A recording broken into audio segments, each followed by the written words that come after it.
आज की कहानी है कम्मो भाग 2 और अंतिम। तुम्हारी किस्मत तो बहुत ही तेज़ है डियर, जो ऐसी ज़बरदस्त नौकरानी मिल गई।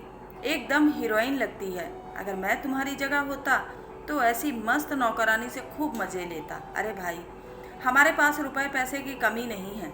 हमारी औलादें खूब मज़े में हैं, वे बढ़िया नौकरी पर हैं। हम क्यों और किसके लिए कंजूसी करें?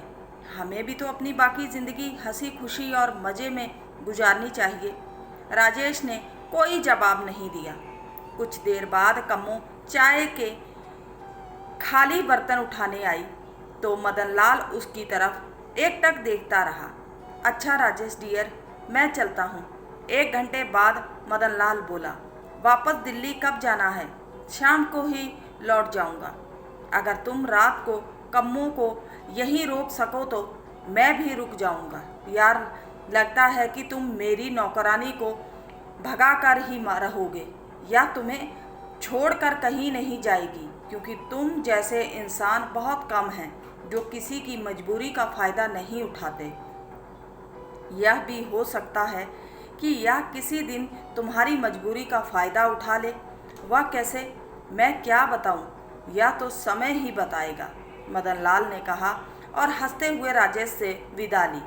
रात का खाना खाकर राजेश आराम कुर्सी पर बैठे थे।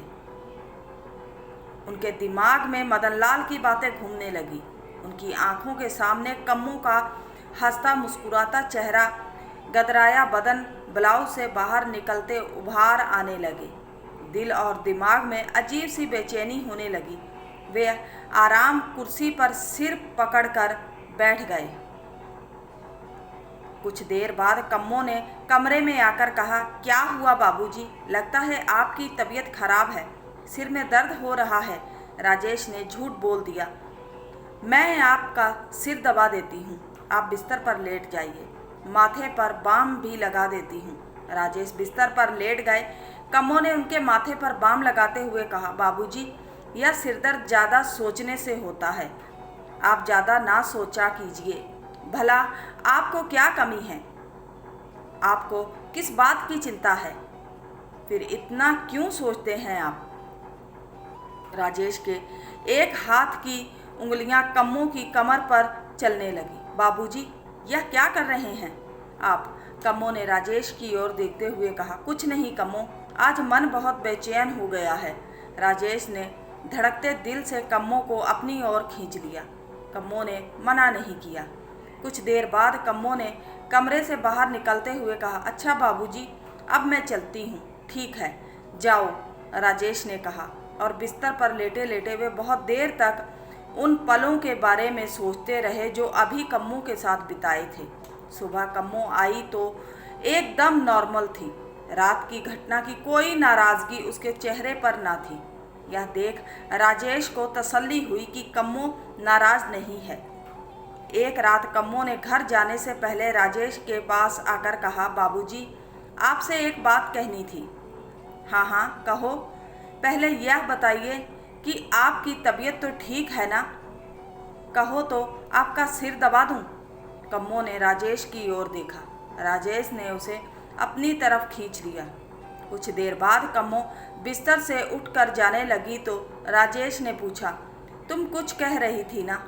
कम्मो, हाँ बाबूजी, कमल फलों की रेहड़ी लगाना चाहता है। अगर आप कुछ मदद कर दें तो वह रेहड़ी लगा लेगा।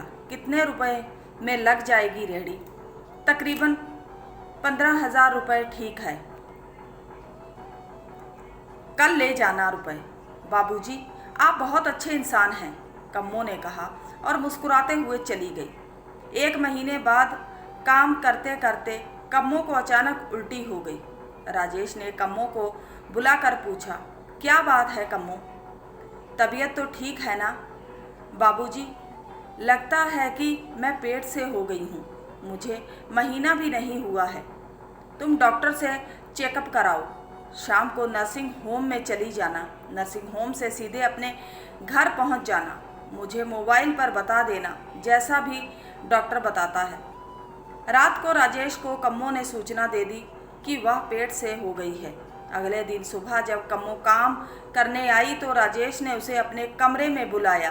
कम्मो बोली, बाबूजी, आपने मेरे साथ संबंध बनाया तो उसी के चलते मैं पेट से हो गई हूँ। अब मेरे पेट में आपका बच्चा पल रहा है। कम्मो, यह तुम कैसे कह सकती हो कि यह मेरा ही बच्चा है? यह तुम्हारे पति का भी तो हो सकता है। बाबूजी, कमल का पापा तो 3 महीने से मेरे पास आया ही नहीं, वह बीमार रहता है। कम्मो, मेरा कहा मानोगी? कहिए बाबूजी, तुम अपना बच्चा गिरवा लो। नहीं बाबूजी, मैं बच्चा नहीं गिराऊंगी, मैं हत्या नहीं कराऊंगी। चाहे यह बेटा हो या बेटी, मैं इसे पाल पोस कर बड़ा करूंगी। मेरा कहना मान लो कम्मो, तुम बच्चा गिरा दो। नहीं बाबूजी, आप मुझे ऐसी सलाह ना दें। इसके पैदा होने पर मैं सभी को बता दूंगी कि इसका पापा कौन है, क्योंकि इसकी शक्ल आपसे मिलेगी। अगर मुझसे शक्ल ना मिली तो मैं इतनी भोली भी नहीं हूँ जो चुपचाप बैठ जाऊंगी। मैं सबसे पहले इस बच्चे का DNA टेस्ट कराऊंगी और मीडिया को बता दूंगी कि यह बच्चा भी आपकी जायदाद का वारिस है। कम्मो ने राजेश की ओर देखते हुए कहा। उसके चेहरे पर मुस्कान थी। यह सुनकर राजेश को पसीना आ गया। वे तो कम्मो को बहुत भोली समझ रहे थे, पर यह तो ज़रूरत से ज़्यादा समझदार व चालाक है। इसने तो उसे ही जाल में फंसा दिया है। राजेश ने कहा, सुनो कम्मो, जो होना था हो गया। अब तुम यह बताओ कि इस मुसीबत से बचने के लिए मैं तुम्हें कितने रुपए दे दूं? बाबूजी, मुझे आप पर तरस आता है। आप बस 5 लाख रुपए दे दो, मैं बच्चा गिरवा दूंगी। 5 लाख रुपए? क्या कह रही हो तुम? पागल हो गई हो क्या? बाबूजी, मैं नहीं, उस रात तो आप पागल हो गए थे, जिसका नतीजा मेरे पेट में पल रहा है। मैं तुम्हें 5 लाख तो नहीं, 50,000 रुपये दे सकता हूँ। बाबूजी, आपकी इज्जत और आपके इस बच्चे की कीमत महज 50,000 ही है। क्या? इसके बाद सौदेबाजी हुई और कम्मो 2 लाख रुपए लेने पर मान गई। राजेश ने दोपहर को बैंक से 2 लाख रुपए निकाल कर कम्मो को दे दिए। बाबूजी, मैं कल ही सफाई करा लूँगी। इसके बाद 5-7 दिन मुझे आराम भी करना पड़ेगा। कोई बात नहीं, तुम अपने घर पर आराम कर लेना। मैं किसी दूसरी कामवाली को भेज दूँगी ताकि आपको कोई परेशानी ना हो। तुम किसी को ना भेजना। मैं कुछ दिन के लिए बेंगलोर चला जाऊँगा अपने बेटे के पास, राजेश ने कूटते हुए कहा। कम्मो चुपचाप काम में लग गई। राजेश ठगे से कुर्सी पर बैठ गए। उनको अपने किए पर पछतावा हो रहा था। अपनी इज्जत बचाने के लिए उन्हें 2 लाख रुपए देने पड़े। कम्मो ने उस रात की भरपूर कीमत वसूली है। कुछ दिन बेटे के पास बेंगलोर में रहने के बाद फिर वापस यहीं लौटना है। यहाँ लौटकर फिर अकेलापन घेर लेगा। अब तो इस अकेलेपन को दूर करने का कुछ न कुछ उपाय करना ही होगा। अगले दिन से ही राजेश ने अखबार व इंटरनेट पर ऐसे वैवाहिक विज्ञापन देखने शुरू कर दिए जिनमें विधवा, छोड़ी गई व तलाकशुदा औरतों को जीवन साथी की तलाश थी। उनको लग रहा था कि बाकी की ज़िंदगी अकेले बिना साथी के काटना बहुत मुश्किल है।